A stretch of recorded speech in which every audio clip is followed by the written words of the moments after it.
ఒక దురుద్దేశంతో ఉన్నటువంటి నిధులు వాపసు పోతే దాని ద్వారా మన మండలానికి మన నియోజకవర్గానికి అభివృద్ధి ఆగిపోతుందని ఈ సందర్భంగా తెలియజేస్తా ఉన్నాం. పత్రికా మిత్రులు మీరు కూడా ఆలోచించండి. మనం కూడా ఈ నియోజకవర్గంలో పౌరులుగా ఆలోచిద్దాం. మన నియోజకవర్గానికి ఏ ప్రభుత్వం అయినా కానీ ఒక నిధులు వచ్చినాయి, అభివృద్ధి కోసం నిధులు వచ్చినాయంటే వాటిని సద్వినియోగం చేసుకొని మండలంలో నియోజకవర్గంలో అభివృద్ధి చేసినట్టయితే అందరికీ సౌకర్యవంతంగా ఉంటుంది తప్ప మనం దురుద్దేశంతో కక్షపూరితమైనటువంటి వాతావరణం మన ఈర్ష స్వభావంతో కనుక చేసినట్టయితే అంతిమంగా ప్రజలు నష్టపోతారు. ఈరోజు అందరు ప్రజలకు అందరు రైతులకు స్వయంగా అర్థమవుతుంది. నీళ్లు లేక విపరీతమైనటువంటి ఇబ్బంది ఏర్పడేది. గత 10 సంవత్సరాల కాంచెలు రైతులు మర్చిపోయారు, నీళ్లు లేవు అనే సమస్యను ఎప్పుడూ మర్చిపోయారు. కొత్తగా ఇప్పుడు మళ్ళీ మనకు నీళ్లు లేవు, వ్యవసాయం సగంలో ఆగిపోయింది.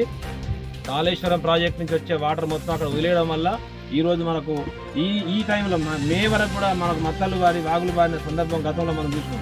ఇప్పుడు కొత్తగా మళ్ళీ నీటి ఎద్దడి ఎదుర్కొంటున్నాం.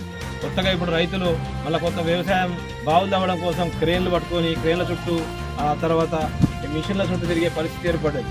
4 రోజులు అయితే ఇంకా భూగర్భ జలాలు అడుగంటిపోయే పరిస్థితి ఏర్పడుతుంది. తాగునీళ్ళు లేక మిషన్ భగీరథ కూడా మొత్తం బ్రేక్ అయిపోయింది. కాబట్టి ఇలాంటి సమస్యల మీద దృష్టి పెట్టాలి. మన DBM-38 కాలువ ఇప్పటి వరకు కంటిన్యూ వచ్చేది ఉండే, మొన్నటి వరకు విపరీతంగా పారింది మెయిన్ కెనాల్. ఒక్క నాదుడు ఇక్కడ ఉన్నటువంటి ప్రజాప్రతినిధి ఎమ్మెల్యే గారు ఒక్కరోజు కూడా పోయి ఈ DBM-38 కాలువకు వాటర్ కంటిన్యూ చేసి ఇవ్వండి అంటే ఇస్తే ఇప్పటి వరకు మన చెరువులన్నీ నిండేది ఉండే.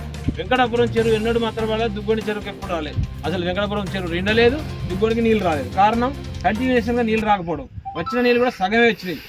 ఇది కనీసం పోయి అధికారులతో మాట్లాడి రివ్యూ చేసి, వ్యవసాయ శాఖ అధికారులతో ఇరిగేషన్ శాఖ అధికారులతో రివ్యూ చేసి ఎప్పటివరకు పంటలు ఉన్నాయి, ఎన్ని నీళ్ళు కనీసం ఈ నిమిషం వరకు ఇక్కడ పట్టించుకున్న పాపాన పోలేదు. ప్రత్యక్షంగా ప్రతి రైతు ఇప్పుడు అనుభవిస్తున్నాం మేము. కాబట్టి దయచేసి ఉన్నటువంటి కాలాన్నైనా మనం సద్వినియోగం చేసుకొని, వచ్చిన నిధులను మనం సద్వినియోగం చేసుకొని మండలాన్ని అభివృద్ధి చేయాల్సిందిగా కోరుకుంటూ థ్యాంక్ యూ.